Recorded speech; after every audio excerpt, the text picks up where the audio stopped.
ये सूक्ष्म जगत का मामला है, इसमें ये भाव से चलता है। भाव से ही आप ईश्वर से जुड़ जाते हैं तुरंत।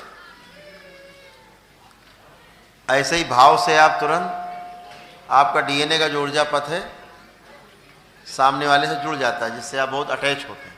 जैसे कोई जानवर होता है पालतू, तो पालतू जानवर से डीएनए आपका जुड़ जाता है ऊर्जा पथ, उसके ऊर्जा पथ से। अक्सर आपने देखा होगा वो क्या करता है, कमजोर होता है, छोटा होता है, मेरे यहाँ भी है एक कुत्ता, बहुत कोमल हृदय होती है, जो दिल से जुड़ता है, उसकी मृत्यु हो जाती है। जब कोई तांत्रिक प्रयोग होते हैं तो किसी गाय की, पालतू कुत्ते की, पालतू तोते की, बिल्ली की, इस तरह की पशु पक्षी की मृत्यु हो जाती है। क्यों हो जाती है? इसी वजह से होती कि आपको बहुत चाहता है। और जब आप पर कोई इस प्रकार के तामसिक प्रयोग होते हैं, कोई अविचारिक प्रयोग होते हैं, कोई अविचारिक क्रिया होती है, तो वो अपने ऊपर ले लेता है, क्योंकि आपके डीएनए ऊर्जा पथ में जुड़ा होता है, वो आपसे अटैच होता है। आप भी उसे प्यार करते हो, वो भी आपको प्यार करता है, तो दोनों का ऊर्जा पथ जुड़ जाता है, एक हो जाता है। वो कमजोर पड़ता है तो सबसे पहले वही, क्योंकि दिल से वो चाह रहा आपको, एकदम पूरा समर्पित, तो भाव से ही चलता है। कोई मकान आप सुनते होंगे कि ये मकान जब से हमने लिया तब से हम बर्बाद हो गए, ये ज़मीन खरीदी हम बर्बाद हो गए, या वो ज़मीन खरीदी हमारा बड़ा बढ़ गया काम। तो उस संपत्ति का, चाहे वह चल संपत्ति हो, बोले गाड़ी खरीदी तब से जो है बर्बाद हो गए, बोले एक गाड़ी खरीदी 10 गाड़ी बन गई।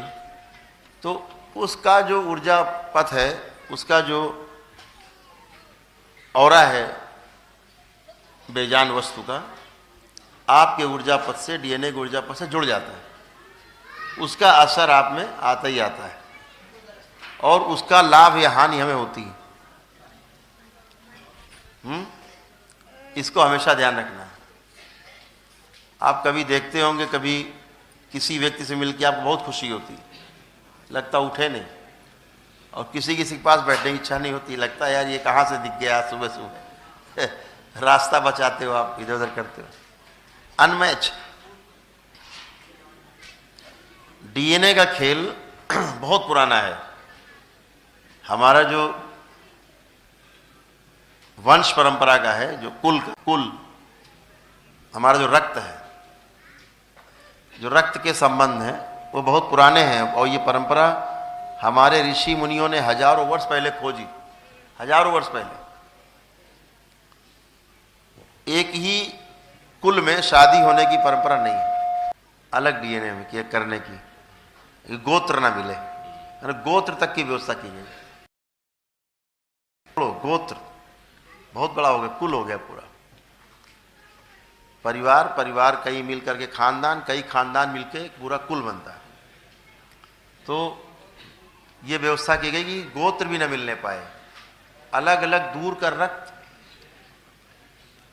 लड़का और लड़की का मिला, पति पत्नी बने, उनसे पैदा होने वाली जो संतान है स्वस्थ होती है, कुशाग्र बुद्धि होती है, दोनों चीज।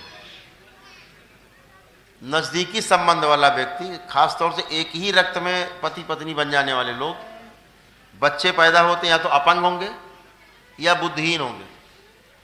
आप देखिए एक मजहब है, उसमें आपस में शादी करते हैं, भाई बहन, चाचा फूफा और मौसी, लड़के में शादी लड़के में कर लेते हैं, बुद्धिहीन है, बर्बर है, उन्हें कुछ नहीं समझ में आता, अपने लोगों को मार के उनको सुकून मिलता। इतिहास गवाह है, इतिहास गवाह है। तो या अपंग होगा, अनपढ़ होगा, गंवार टाइप का होगा बहुत, और जल्दी रोगी होगा। उस मजहब के लोग देखिए आपको रोगी मिलेंगे बहुत। आपको थोड़ी सी उम्र हुई हो, खो खो खो खो खो खो करते बैठे मिलेंगे दरवाजे पे, हैं? तो ये इसी कारण से होता है कि नजदीकी रक्त के संबंधी होते हैं, कुशाग्र बुद्धि नहीं होती। चालूपंथी कर गए, कुशाग्र बुद्धि नहीं। तो इसको समझना है। भगवान श्री कृष्ण का रातों रात अगर डीएनए का ऊर्जा पथ नहीं बदला जाता तो भगवान श्री कृष्ण भी पैदा हुए थे, उनकी भी हत्या हो जाती।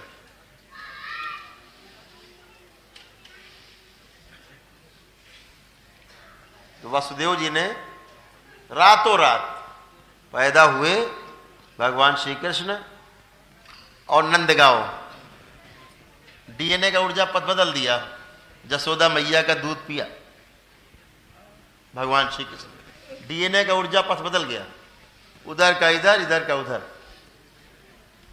अगर वो डीएनए का ऊर्जा पथ नहीं बदला जाता तो भगवान श्री कृष्ण नहीं होते, हम लोग बीच में हत्या होती। उस डीएनए में जो श्राप था वो पूरा हो जाता। अभी एक बहुत बड़ी समस्या है धरती के ऊपर मानव जाति में। आप लोगों ने सुना होगा, कहानी में सुना होगा आप लोगों ने, तो खैर हम भी इसको पहले कोरी गप मानते थे। विज्ञान के विद्यार्थी रहे इसलिए बुद्धि ज्यादा लगाते थे।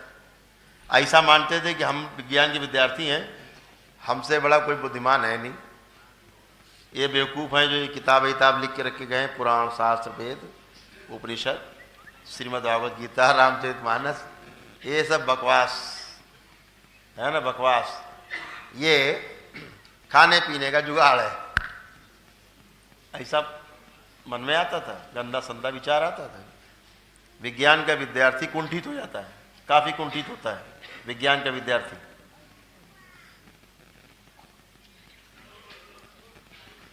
अवधारणा बना लेता है गहरी, गलत अवधारणा बिना परीक्षण किए अवधारणा गलत बनाता है।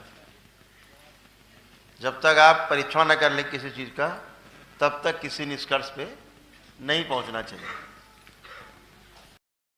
हमने ही बना कि ये सब गपोरपंथी है। ये श्राप सुना होगा ना, ऋषि ने श्राप दे दिया, किसी महिला ने श्राप दे दिया, किसी संत ने श्राप दे दिया, तो ऐसा हो गया। देखते हैं, एकदम सत्य, रोज देखते हैं। यहां बहुत से ऐसे लोग आते हैं, गरीब लोग आते हैं, श्राप ग्रस्त हैं, ठीक नहीं होते। 7 नहीं 700 हवन कर लो, जब तक मुक्त नहीं होंगे तब तक कटता नहीं भोग। तो फिर हमें बताना पड़ता है कि भाई आपको, बड़ा संकोच करके हम बताते हैं। उससे पूछते क्या करते हो, क्या रोजी रोटी क्या है, कैसे कमाते खाते हो, देख लेते हैं कि ठीक ये मजबूत आदमी है, तब उससे हम कहते हैं भाई तुम ये वाला पाठ इस तरह करके घर में करा लेना, ब्राह्मणों से जो तुम्हारे परिचित में हो उनसे करा लेना। और मैं देखता हूं गरीब व्यक्ति, अब उससे मुझे कहने में भी संकोच होता है, मन मसोस के अंदर अंदर रह जाते, अंदर से मन मसोस के रह जाते। श्राप से मुक्त करने की तमाम दैत्य और दानव आते हैं जो काला जादू में बंधे रहते हैं, वरदानी होते हैं। वरदान वो जिस कुल के होते हैं उस कुल में कोई वरदान होता है, आप उन्हें मार नहीं सकते। अब उनका वरदान भी छीनना है, तब उनकी वो शक्ति वापस होगी, नहीं बनी रहेगी।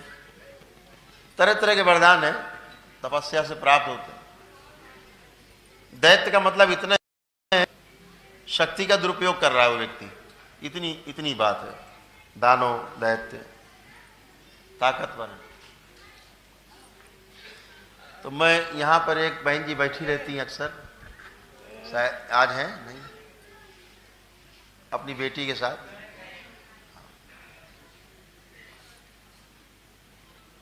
तो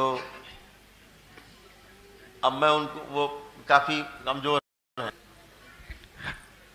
अब वो तड़पती भी रहती थी।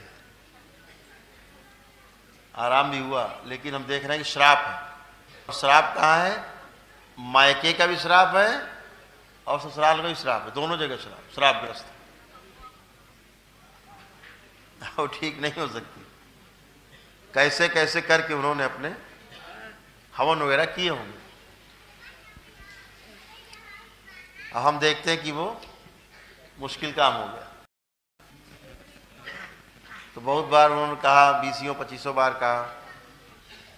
तो एक दिन हमने कहा, बहन जी कैसे बताएं हम आपको कि आप श्रापग्रस्त हो और आप कमजोर भी हो, हम पता है कि आप नहीं कर सकते उसका। करना क्या होगा? तो हमने बताया कि भाई आपका जो श्राप है, अगर 3 रुद्राभिषेक आप लगातार करोगे, आप इस श्राप से मुक्त हो जाओगे। तो उनका हम कोशिश करेंगे, है तो नहीं पैसा मेरे पास। मुझको अंदर से रोज ये बात प्रार्थना करते थे दरबार से कि कैसे हो कैसे हो, इससे कैसे निजात पाई जाए। तो इस बार उम्मीद है कि परम पूजनी बाबा जी के जन्म दिवस पर इस ब्रह्मांड की दिव्य शक्तियां इस दरबार को जरूर ऐसी शक्ति प्रदान करेंगे। बाबा माता के जन्मदिन में कोई गिफ्ट जरूर देंगे कि श्राप मुक्त करने की और दैत्यों से वरदान छीनने की शक्ति दरबार को प्राप्त हो जाएगी। किताबों में पढ़ते थे, अब प्रैक्टिकल में देखते हैं। पहले पढ़ते थे कि वो सूर्यदेव आए और उन्होंने फला को ये शक्ति प्रदान कर दी, फला ऋषि ने फला को ये शक्ति प्रदान कर दी। परशुराम जी ने भगवान श्री कृष्ण को चक्र सुदर्शन शक्ति दी। परशुराम जी ने, भगवान परशुराम ने इनको ये शक्ति दी, उनको वो शक्ति दी। अर्जुन स्वर्ग गए थे, इंद्र ने अपनी ये शक्ति दी। ऐसे सुनते तो हम हंसते थे, यार ये क्या पागलपन लिखा है। इस देश के ब्राह्मणों के पास और कोई काम था नहीं गप्पे लिखने के अलावा। ये बताओ, किताब में लिख डाला गप। अरे ऐसे कैसे कोई शक्ति किसी को कोई दे देगा यार? अगर कोई शक्ति है भी तो अपने पास रहेगी। आज देखता हूं कि वेद, पुराण, शास्त्र, उपनिषद, श्रीमद् भागवत गीता हो, चाहे श्री रामचरितमानस हो, जितने भी ग्रंथ लिखे गए महापुरुषों द्वारा, एक एक वाक्य ब्रह्म वाक्य, कुछ भी गलत नहीं, एकदम सत्य। आप देखते हैं, हमने कोई इस तरह की कोई साधना, कोई तपस्या नहीं की, केवल गुरु कृपा है कि उन्होंने वो शक्तियां बाबा और मां ने प्रदान कर रखी है। जैसे चुंबक में लोहा चिपक जाता है, तो गुरु को समझिए चुंबक, शिष्य को समझिए लोहा। चुंबक में चिपका दो, थोड़ी देर बाद उस लोहे में भी लोहा चिपक जाता है, चुंबक के गुण आ जाते हैं, ऐसे शक्ति ट्रांसफर हो जाती है। तो ऐसे शक्तियां, दिव्य शक्तियां एक दूसरे को मौका पड़ने पर, जितने भी देव पुरुष हैं, माताएं हैं, वो प्रदान करती हैं और लोक कल्याण के लिए ये शक्तियां काम करती हैं। आप देखते हो, आपके दरबार में जो होता है वो धरती पे कहीं नहीं होता और खुलेआम होता है, मंच पे होता है। व्यवस्था है, जो ऊर्जा पथ है वो बहुत महत्वपूर्ण है। तो जब भी आप भाव से संलग्न होते हैं किसी से भी, वो सीधे आपसे जुड़ जाता है। चाहे आप ध्यान की अवस्था में हो, चाहे आप किसी से आंख खोल के किसी को देख रहे हो, तो भी किसी के बारे में अच्छा या बुरा सोचते हैं, तो भी आप किसी व्यक्ति के बारे में बुरा बुरा सोचो, एक महीने, कितना अच्छा आपका मित्र हो, 1 महीने बाद आपको आपके खिलाफ सोचता मिलेगा। और किसी दुश्मन के बारे में 1 महीना लगातार अच्छा अच्छा सोचो दिन भर, 1 महीना बाद जब मिलेगा तो आपको नमस्कार। इतना ऊर्जा पथ जो है वो जुड़े हुए हैं। आप सोचते हो जुड़ गए टक से। आप देखते हो कि जो दूषित गुरु परंपराएं हैं, लोग सामने आते हैं, कितना बुरा तड़पते हैं। हम गुरु परंपरा से तोड़ के परिवार की परंपरा में जुड़ते हैं, आदमी स्वस्थ। और जरा से तो अपने गुरु परंपरा ध्यान करो, ध्यान करते फिर तड़पने लगते हैं। इतना खतरनाक। यही होता था जब शुरू में एक आदमी गृहस्थ जीवन त्यागता था, संन्यास लेता था, वानप्रस्थी के बाद चौथे आश्रम में प्रवेश करता था, वर्णाश्रम में, चौथे आश्रम में। तो ये सोच के जाता था कि ऋषि मुनियों का ये जो डीएनए का ऊर्जा पथ ये शुद्ध है, भावपथ। तो गुरु क्या करता था, उसको उसके परिवार के डीएनए के ऊर्जा पथ से तोड़ता था, अपने में लाता था, नया जन्म देता था, नया नाम देता था। उसका ऊर्जा पथ जो कि ध्यान का था, शांति का था, उसमें जुड़ने के बाद वो शांति महसूस करता था। इसीलिए लोग परिवार छोड़ के, गृहस्थी खड़बड़ छोड़ के, अरे सब बवाल छोड़ो, शांति उसमें जाता था। आज गुरु परंपराएं ज़्यादा दूषित हो गई परिवार से। परिवार फिर भी ठीक है, परिवार चाहे 4, 6, 10 लोगों में चल जाएगा काम। गुरु परंपरा में हजारों लोग हैं, पता नहीं कौन क्या कर रहा, भगवान ही मालिक। समझ रहे हैं? और तो और छोड़ो, पता नहीं गुरु ही क्या कर रहा है, वो और संकट। ये एक ऐसी व्यवस्था है, जब आप सोचते हो तो आप जुड़ जाते हो, पर प्रार्थना करते हो, किसी के लिए संकल्प करते हो, जुड़ जाते हो। आप कोई प्रार्थना मुझे ध्यान करके करो, चाहे बाबा को ध्यान करके करो, चाहे माँ को ध्यान करके करो, भोलेनाथ को ध्यान करके करो, चाहे माता कामाख्या करो, दरबार को करो, आप दरबार से जुड़ जाते हो और तुरंत ही दरबार की ऊर्जा आपको मिलती है, सेकंडों में। आप बहुत लोगों ने महसूस किया होगा घरों में कि कोई संकट हुआ, आपने तुरंत बाबा को याद किया, आप तुरंत कनेक्ट होते हो सेकंड में, और यहाँ की ऊर्जा बहने लगती है और सामने वाले की कुटाई चालू हो जाती है, अर्जेंट हाथ हाथ बन जाएंगे, कुटाई चालू हो जाए। तो ये आपको तुरंत दिखता है। तो यही प्रमाण है इसका कि आप सेकंड में कनेक्ट हो जाते हो।